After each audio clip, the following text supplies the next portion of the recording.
గొడ్డుటావు బితుక కుండగొంపోయిన పండ్ల నూడదన్ను పాలనీదు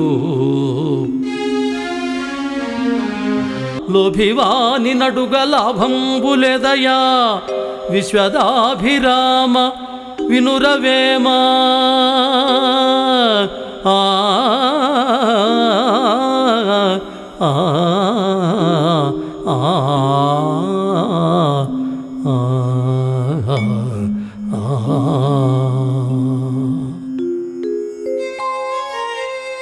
గొడ్డుటావు దగ్గరకు కుండను తీసుకొని పోయి పాలు పితకడానికి ప్రయత్నిస్తే పళ్ళు రాలేలా తంతుందే గాని పాలనివ్వదు కదా.